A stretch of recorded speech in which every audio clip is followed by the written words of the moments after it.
Hi hello welcome to current TV news. Operation గంజాయి Chandu. Yes, ఏంటి అంత పెద్ద మాట అన్నామంటే డెఫినెట్గా ఇలాంటి కాక్రోచుల్ని, ఇలాంటి దేశద్రోహుల్ని ఈ దేశం నుంచి తరిమేసేటువంటి టైం వచ్చేసింది. ఎందుకంటే జర్నలిస్టుల పేరుతో ఈ దేశంలోకి చొరబడి ఈ దేశంలో విధ్వంసం సృష్టించాలనేటువంటి కుట్ర పన్నుతూ అసత్యాలు మాత్రమే ప్రసారం చేస్తూ అసత్యాలు మాత్రమే చూపించేటువంటి ప్రయత్నం చేస్తున్నటువంటి ఇలాంటి జర్నలిస్టుల పేరుతో కొంతమంది ఆటంకవాదులను, టెర్రరిస్టులని చెప్పాలి వీళ్ళని. అలాంటి వీళ్ళ గురించి ఒక వీడియో అయితే చూపిస్తాను. ముఖ్యంగా ఒక ఆడియో వినిపిస్తా, ఆ తర్వాత ఆవిడేం మాట్లాడిందో వినిపిద్దాం. చెప్పండి అమ్మా. ఏ మీడియా ఛానల్ కూడా మీకు ఈ విజువల్స్ చూపించి ఉండదు. ఎందుకంటే ఏ మీడియా ఛానల్ కూడా ఇలాంటి వీడియోలు చూపించదంట. ఎందుకంటే అందులో నిజం లేదు కాబట్టి ఈవిడ మాత్రమే దాంట్లో కట్ చేసి మాత్రమే చూపిస్తుంది.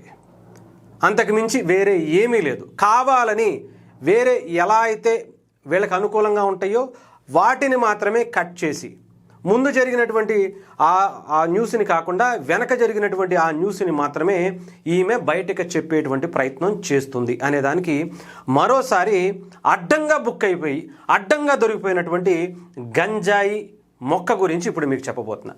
చెప్పండి. రైల్ భవనం, కన్నాన్ ప్లేస్ ఏరియాస్ పొగతో నిండిపోయింది. ఆ స్థాయిలో టీర్ గ్యాస్ ను ప్రయోగించారు. అక్కడ ఉండే యువతని చెల్లాచెదురు చేయాలి అని చెప్పి యువత అత్యంత శాంతియుతంగా చేసిన ర్యాలీ ఇది. అయినా సరే తమకు వచ్చిన ఆదేశాల ప్రకారం పోలీసులు అత్యంత ఘోరంగా, మోస్ట్ బ్రూటల్ వేలో లాఠీచార్జ్ అక్కడ ఉండే యువతని చెల్లాచెదురు చేయాలి స్థాయిలో ప్రయోగించారు. ఒకసారి ఈ వీడియో మీకు చూపిస్తాను. ఇప్పుడు దీనికన్నా ముందు ఆవిడ మాట్లాడదాం. పిల్లల్ని కొట్టకండి అని చెప్పి వేడుకుంటున్న ఈ మాటలు వినండి ఒకసారి. ఇక్కడ కనిపిస్తుంది కదా, కొడుతున్నారు అనేటువంటి వీడియో మాత్రమే ఆమె చూపించింది. ఓకేనా? ఒక్క యువకుని ఇక్కడ ఎంత క్లియర్గా కట్ చేసి మరి చాలా, అంటే ఒక పక్క జరిగేదే ఇంకొక పక్క కెమెరా తిప్పుతుంటే ఆ వీడియోని కట్ చేసేసింది. ఎంత దుర్మార్గమైనటువంటి ఆలోచనలు అంటే ఈ దేశాన్ని ఏదో ఒక రకంగా విచ్ఛిన్నం చేయాలనేటువంటి కుట్రలో గంజాయి కూడా ఒక భాగమైంది. వీళ్ళందరూ కూడా దేశ రాజధానిలో కూర్చుని యువతను రెచ్చగొట్టేటువంటి పనిలోనే చాలా బలంగా నిమగ్నం అయిపోయారు. అయితే ఇప్పుడు ఈవిడ మాట్లాడిన దానికి అసలు వీడియో ఒక అతను చాలా బలే పెట్టాడు కౌంటరు. ఆ వీడియో కూడా మీకు ఒకసారి చూపిస్తాను. ఇప్పుడు ఒక అబ్బాయి అసలు ఏమన్నా కౌంటర్ ఇచ్చాడంటే నిజంగా సోషల్ మీడియాలో నాకు వీడియో దొరకల, కానీ ఈవిడ చేసింది నిజంగా సోషల్ మీడియాలో ఎలా బయట పెడుతున్నారంటే ఒక్కసారి చూడండి. పాపం మేడం గారు ఎంత కష్టపడి ఆ వీడియో చేసిందో కానీ. వేడుకుంటున్న ఈ మాటలు వినండి ఒకసారి. ఇదిగోండి,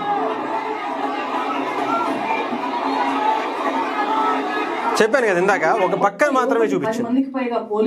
కొట్టేస్తున్నారు అని తెలుసు కదా. అన్నం తింటదా లేదంటే కాంగ్రెస్ ఎరిగిన పెంట తింటదా అని నాకు అర్థం కాదు. రెండో ఎందుకు ఆ మాటలు అనిపించుకోవటం, నిజాన్ని చూపించవచ్చు కదా. దానికన్నా ముందైన వీడియో నేను చూపెడతా. ఒక్కొన్ని పోలీసుని వేసి అందరూ కొడతా ఉంటే అక్కడ పోలీసు వాడిని కొడుతుంటే పోలీసు అతన్ని విపరీతంగా ఒక్కరిని చేసి దాడి చేస్తుంటే అప్పుడు పోలీసు వాళ్ళు వచ్చి ఆ దాడిని చూపించారు. అక్కడ లాఠీ చార్జ్ చేయాల్సినటువంటి పరిస్థితి వచ్చింది. చాలా క్లియర్గా చూడొచ్చు.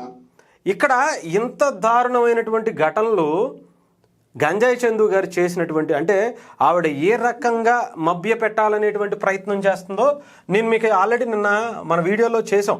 బట్ మళ్ళీ గంజాయి చందు గారి కోసం చూపించాలి. ఇకపోతే గంజాయి చందు గారి కోసం మరొకసారి చూపించాలి. ఇదిగోండి, ఈ వీడియోలో మీకు వీడి గురించి చూడండి. పాపం తెగ బాధపడిపోతున్నారు. గంజాయి చందులు అంటే వాళ్ళందరూ కూడా తెగ వీడి కోసం వీడియోలు చేసేసారు. వాడు చేసిన పని ఏంటో చూపించారుగా. వాడు చేసిన పని ఇప్పుడు మీరు చూడండి, ఎంత ఏడుస్తున్నాడో, ఎంత బాధపడిపోతున్నారని చాలా బాధ అనిపించవచ్చు.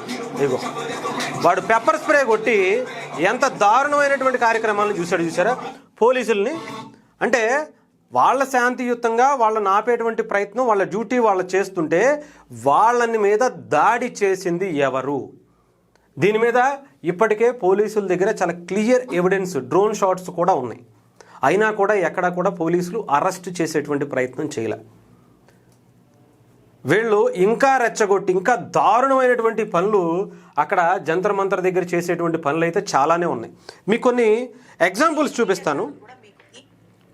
కొన్ని ఎగ్జాంపుల్స్ కూడా చూపిస్తాను, ఇంకా వినిపిస్తాను, ఎందుకంటే చూపించలేను, వినిపించేటువంటి ప్రయత్నం చేస్తా. ఇగోండి. तो यहाँ टच करना, जिस पे टच करना, ये कौन सी अच्छी बात है? बैट टच करेगा या ऊपर से किसी ने मेरे को कमर से पकड़ के पीछे खींचा है ఒక మహిళా జర్నలిస్ట్ పోలీసులకి అక్కడ ఉండేటువంటి వీళ్ళు అదే ఎవరైతే స్టూడెంట్స్ అనేటువంటి చెప్పుకుంటున్నారో వాళ్ళు ఒక మహిళా జర్నలిస్ట్ని అత్యంత దారుణంగా వేధించారు. ఎక్కడ పడితే అక్కడ టచ్ చేసి, ఎక్కడ పడితే అక్కడ ముట్టుకుని ఎంత నీచంగా ప్రవర్తించారో ప్రత్యేకించి చెప్పాల్సిన అవసరం లేదు. కొన్ని మనకు కూడా వచ్చాయి. వీడైతే ప్రధానమంత్రి నరేంద్ర మోదీని బూతులు తిడుతున్నాడు. అక్కడికి వచ్చినటువంటి ప్రొటెస్ట్ ఏంటి, చేసేటువంటి కార్యక్రమాలు ఏంటి, మాట్లాడేటువంటి మాటలేంటి, ఇంకా చాలా ఉన్నాయి. అవన్నీ నిన్న కూడా చేశాము. బట్ కాకపోతే ఇగోండి, ఈ లేడీస్ గురించి కూడా చూడండి. ఈ లేడీస్ మాట్లాడేటువంటి మాటలు అది. ఆ మహిళా రిపోర్టర్ను కూడా విపరీతంగా దాడి చేశారు. అక్కడ కనిపించే అమ్మాయిని కూడా. पीसफुल प्रोटेस्ट की निशानियां होती है तो वॉयलेंस किसे कहते हैं? वो गाड़ियों की हालत देख रहे होंगे आप, उनके ग्लास दरवाजे सब गायब कर दिए और पीसफुल प्रोटेस्ट किया जा रहा है इनको. గంజాయి గారిని ప్రశ్నిస్తున్నారు అక్కడ ఉండేటువంటి చాలా మంది. ఇంకా నిట్ రాసినటువంటి వాళ్ళందరూ కూడా కొంతమంది మాటలు మీకు వినిపిస్తా. వాళ్ళు ఏమనుకుంటారు? प्रोटेस्ट चल रहा है उस तरह वो बिल्कुल पॉलिटिकल रिलेटेड लग रहा है, तो उसके रिलेटेड मैं उसका समर्थन नहीं करती हूँ. हमें तो तब तक अच्छा लग रहा था जब तक ये पेपर लीक को लेके हो रहा है या फिर फेयर एग्जामिनेशन को लेके हो रहा है, बट अगर ये पॉलिटिकल इश्यूज या फिर रीजन से जुड़ रहा है तब फिर मैं इसके कम्प्लीटली अगेंस्ट हूँ. अभी जो दिल्ली में प्रोटेस्ट हो रहा है वो धीरे धीरे पॉलिटिकल साइड में जा रहा है. बहुत सारे अलग अलग पार्टी के बड़े बड़े लीडर सब उसमें अपना आ रहा है, सपोर्ट गेन कर रहे हैं. ఇంకా ఉన్నాయి. इनके मैडम हम आए तो जरूर सपोर्ट में थे, लेकिन अब इनकी सपोर्ट नहीं है. क्यों? तो కొంతమంది ఎవరైతే ఇతర రాష్ట్రాల నుంచి అక్కడ నిజంగానే స్టూడెంట్స్ ఉన్నారు, అక్కడ నిజంగానే ఈ నిట్టికి సంబంధించినటువంటి దాని మీద ప్రొటెస్ట్ జరుగుతుందని కొంతమంది వెళ్ళేటువంటి ప్రయత్నం ఎవరైతే చేస్తున్నారో వాళ్ళు చాలా జాగ్రత్తగా చూడాలి. ఒక అతను వెళ్ళిన తర్వాత వాళ్ళ అభిప్రాయాన్ని చెప్తున్నాడు వినండి. मैडम हम आए तो जरूर सपोर्ट में थे, लेकिन अब इनके सपोर्ट में नहीं है. क्यों? कारण इसलिए क्योंकि इन्होंने पुलिस से परमिशन ली थी कि हम वहाँ नीट के खिलाफ धरना देंगे, जो बच्चे सुसाइड किए हैं उनकी विषय पे बात करेंगे, धर्मेंद्र प्रधान जी के इस्तीफा के ऊपर बात करेंगे. लेकिन इनका एजेंडा प्रोपेगेंडा कुछ और है, जो मुझे थोड़ी देर बाद पता चला. अगर आप एक स्टूडेंट के लिए न्याय मांगने आयोगे तो आप धमकी नहीं बोलोगे, धमकी नहीं दोगे, लीगली तरीके से. ఏమంటున్నారో తెలుసా? నిజంగానే మేము చూసి వచ్చాము, కానీ ఇక్కడికి వచ్చిన తర్వాత నిజంగానే ధర్మేంద్ర ప్రధాన్ నిజంగా తప్పు చేశారు అనుకుంటే అతన్ని రాజీనామా చేయమందాం. అంతేగాని వీళ్ళ ఎజెండా వేరుంది. వీళ్ళు రాముని తిడుతున్నారు, ఖలిస్తాన్కి సంబంధించినటువంటి ఆటంకవాదులు అక్కడ దిగిపోయారు, ఖలిస్తాన్ వేర్పాటువాదులు అక్కడ కత్తులు పట్టుకుని తిరుగుతున్నారు. ఇవన్నీ కూడా అతను క్వశ్చన్ చేస్తున్నటువంటి పరిస్థితి. ఇదిగోండి, మీకు ఇంకొకటి కూడా చూపిస్తా. బంగ్లాదేశ్ నుంచి, పాకిస్తాన్ నుంచి, హైదరాబాద్ నుంచి, ముంబై నుంచి వీళ్ళకి ఫుడ్ భయంకరంగా స్విగ్గీ, జొమాటో లేదంటే ఇంకొక ఏవైతే డెలివరీ యాప్స్ ఉంటాయో అన్నిటి నుంచి కూడా అత్యధికంగా వాళ్ళకి అక్కడ ఏం కావాలంటే అవి ఇప్పటి వరకు చూడనటువంటి 5 స్టార్ ఫుడ్ అంతా కూడా వాళ్ళకి చేరుకుంటున్నటువంటి పరిస్థితి కనిపిస్తుంది. వినిపిస్తాం వినండి. జొమాటో బాయ్ చెప్పారు. मुंबई से किया है, मुंबई से ऑर्डर किया है और जंतर मंतर भेजने का है. सुपर ये देखिए आज हमारे बच्चे भूखे नहीं सोएंगे, हम अंदर से आ गए. Thank you.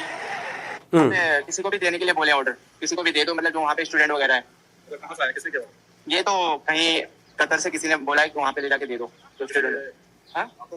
हाँ फोन आया था, बाहर से ही फोन मिलाए थे. हाँ कतर से आए. कतार से. नाम से किसको देना है ये बताएं. ये वहाँ पे जो भी स्टूडेंट वगैरह जो ब्रेकफास्ट वगैरह नहीं करे उनको दे देना जिनको जरूरत है. ऐसे ऑर्डर आपको पहले जाने बहुत सारे ऑर्डर आते हैं, पूरे दिन भर के चक्कर यहीं का लगता है. बाहर कहीं बम्बई से आता है, कभी कोलकाता से आता है, कहीं से भी आता रहता है. यहाँ पे रात के तकरीबन 11 बजे का समय है. जंतर मंतर पर मैं दिखा दूं, अलग अलग यहाँ पर स्विगी से, जोमेटो से खाना भेज रहे हैं. ये मेरे पास से खाना है. कौन दे सकते हैं? ये बांग्लादेश से भेजा है. అర్థమైందా? బంగ్లాదేశ్ నుంచి. ఇంకొంతమంది ఢిల్లీకి వెళ్ళడానికి ఎలా రెచ్చగొడుతున్నారో వాళ్ళ పేర్లు నేను చెప్పాల్సిన అవసరం లేదు, మీరు వినండి.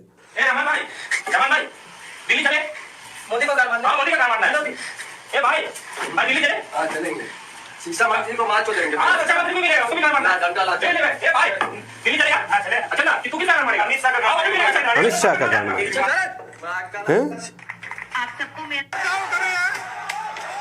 आप किधर से आई? हरियाणा से। यहाँ से यहाँ इस प्रोटेस्ट को सपोर्ट करने के लिए? एक्चुअली मैं इनिशियली सपोर्ट करने ही आई थी, क्योंकि जो इनके मुद्दे थे बहुत ही वैलिड थे कि नीट के एग्जाम्स लीक हो रहे हैं, ब्ला ब्ला ब्ला ब्ला ब्ला। बट लेटर ऑन ना मैंने यहाँ पे देखा कि यहाँ पे ब्राह्मणवाद मुर्दाबाद, आरएसएस मुर्दाबाद, ये पता नहीं नए नए टॉपिक्स कहाँ से आ गए हैं। बात तो सही है। फिर दूसरी बात, जो इनका सो कॉल्ड स्पोक्स पर्सन है ना, ये दहिया जी जो है, ఇంకా చాలా ఉన్నాయి ఇగోండి. भाई उठ जाओ प्लीज, हम भीख मांग रहे भाई, उठ जाओ, निकल जाओ, इस लौड़े के नीचे से निकल जाओ, भोसड़ी के, और जो घुसा हुआ है मेलोडी की चूत के अंदर निकल जाओ। అసలు ఏంటిది? ఏమైనా బూతులా? ఏమైనా थोड़ा हमारा एजुकेशन मिनिस्टर, ये इनसे गंदी किया हमारा जो गवर्नमेंट मैंने देखी ना। ఇదిగోండి, మీకు ఇక్కడ అసలైన స్లోగన్ వీళ్ళ నినాదం ఏంటో కూడా మీకు అర్థమైపోద్ది. వినిపిస్తాను వినండి.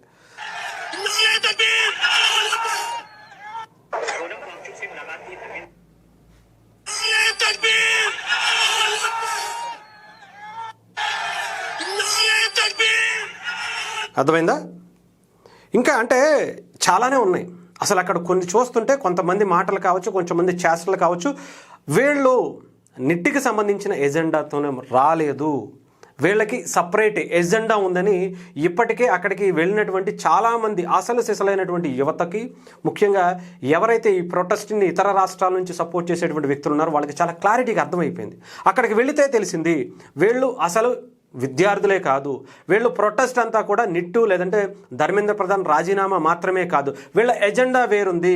వీళ్ళ టార్గెట్ హిందుత్వం, వీళ్ళ టార్గెట్ మోదీ, వీళ్ళ టార్గెట్ బీజేపీ గవర్నమెంటు, వీళ్ళ టార్గెట్ అంతా కూడా ఈ దేశాన్ని విచ్ఛిన్నం చేయటమే అనేది చాలా క్లియర్గా అర్థమవుతుంది. ఎందుకంటే కాంగ్రెస్ ప్రభుత్వంలో ఉన్నప్పుడు ఎప్పుడు పేపర్ లీక్లు అవ్వలేదా? నేను చెప్తాను దాని గురించి కూడా. 2006లో సిబిఎస్ఈ పేపర్ లీక్, 2007లో ఒక ఏఐఈఈకి సంబంధించినటువంటి పేపర్ లీక్, అలాగే 2008లో ప్రీ మెడికల్ టెస్ట్ లీక్, అలాగే 2011లో కూడా ఏఐఈఈకి సంబంధించినటువంటి పేపర్ లీక్ అయింది యూపీలో. తర్వాత 2012లో ఎయిమ్స్కి సంబంధించినటువంటి పేపర్ లీక్ అయింది. 2013లో హెచ్ఎస్సి పేపర్ లీక్ అయింది. 2014లో సిబిఎస్ఈకి సంబంధించినటువంటి 12th మ్యాథ్స్కి ఎకనామిక్స్కి సంబంధించినటువంటి పేపర్ లీక్ అయింది. ఇవన్నీ మరి అప్పుడు ఎందుకు చేయలే? అప్పుడు ఎందుకు వాళ్ళకి సంబంధించినటువంటి ఆ గవర్నమెంట్ ఉన్నప్పుడు వాళ్ళకి సంబంధించినటువంటి కేంద్ర మంత్రి కానీ, ఎడ్యుకేషన్ మినిస్టర్ కానీ అప్పటి ప్రభుత్వాన్ని రాజీనామా చేయమని ఎవరో ఎందుకు కోరలా? ఇక్కడ తెలంగాణలో కావచ్చు, గతంలో ఉండేటువంటి ఇతర రాష్ట్రాల్లో కావచ్చు, చాలా జరిగాయి.